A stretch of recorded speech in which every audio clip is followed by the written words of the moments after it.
जागना, तो जो जागता वही ब्रह्म को पाता है।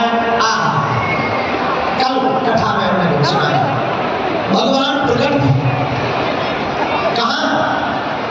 कारागृह में। देखो कितनी विचित्र बात, भगवान बंदी गृह में, जेल का एक नाम है बंदी गृह, बंदी गृह में भगवान प्रकट हुए।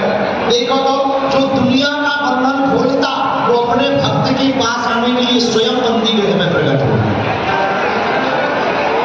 भगवान का स्वभाव, भगवान बंदी गृह में आए, चार भुजाओं के रूप में आए। देवकी वसुदेव को पूरी बात बताई, हमको गोकुल में जाकर के रख दो। गोकुल में जाकर के रख दिया, वहां से यशोदा के यहाँ से कन्या को लेकर के आ गए, और कन्या को लेकर आए यशोदा के यहाँ से देवकी को दिया। एक बात याद सुनना, बहुत मजेदार, जब भगवान बंदी गृह में प्रकट हुए थे वसुदेव के सामने, तो वसुदेव जी से भगवान ने कहा कि हमको गोकुल ले जाओ। तो वसुदेव जी बोले हम खुद बंधन में पड़े, हाथ में हथकड़ियां हैं, पांव में बेड़ियां हैं, ये कैसे जाएंगी, हम जब खुले तब तो ले जाए, बाहर पहरेदार है। भगवान बोले तुम हमें सिर पर रख लो, अपने आप तो जहां भगवान को सिर पर रखा तो बंधन खुल गए, पहरेदार सो गए, राक्षस सो गए, निशाचर सो गए और देवता जाग गए। लेकिन जैसे ही भगवान को रखा, माया को लेकर के आए तो फिर बंधन में पड़ गए। बहुत अद्भुत सिद्धांत ये है कि तुम भगवान को अपने सिर पर रखोगे तो तुम बंधन से मुक्त हो जाओगे, माया को सिर पर रखोगे तो तुम बंधन में पड़ जाओगे। भगवान को लेकर के गोकुल गए, गोकुल से कन्या को लेकर के आए वसुदेव जी महाराज। कारागृह में बड़ी देवकी को कन्या का, ये लो, कौन है ये बेटी नहीं है तुम्हारी, ये तो यशोदा की लाली है, तुम्हारा लाला यशोदा के है। आंखों में आंसू भरकर देवकी के, अरे एक काम करो, इस बच्ची को बचा ले, ये हमारी बच्ची नहीं है, ये यशोदा की बिटिया है, कहीं आग आई राजा कंस इसको मारे, बचा लेना।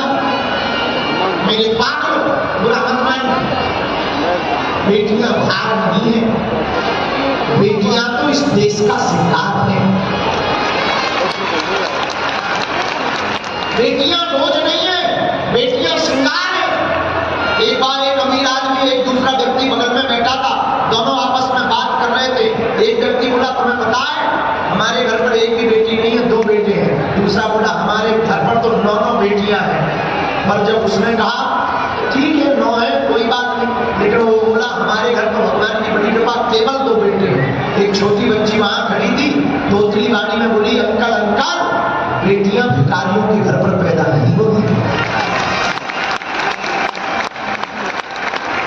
जिसका दिल बड़ा होता है, जो बेटी को दान देने की क्षमता रखता है, ऐसे के ही घर पर बेटियां पैदा होती हैं।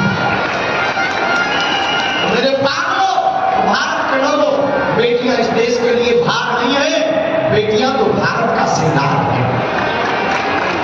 पर हमें तो डर लगता है जब भ्रूण हत्या इस देश में होती है, जब भ्रूण में कोख में ही बेटी को मार दिया जाता है, क्या गुजरती होगी उस बेटी पर, जो नन्ही सी कन्या की जब प्राण और जान ले ली जाती है, वो बच्ची भी रोती हुई चिल्लाती होती, वो हो रही होगी, वो भी कह रही होगी कि काश अगर मुझे भी जन्म मिलता तो मैं भी लता मंगेशकर की तरह गाती, मैं भी आसमान में अंतरिक्ष में कल्पना चावला की तरह बन करके जाती। मेरे बालों प्रार्थना करना चाहेंगे, बेटियां श्रृंगार हैं, बेटियों को अपमान मत करना, बेटियों का कभी अपमान मत करना, बेटियां बहुत महत्वपूर्ण। हमको एक बात बहुत प्रिय है,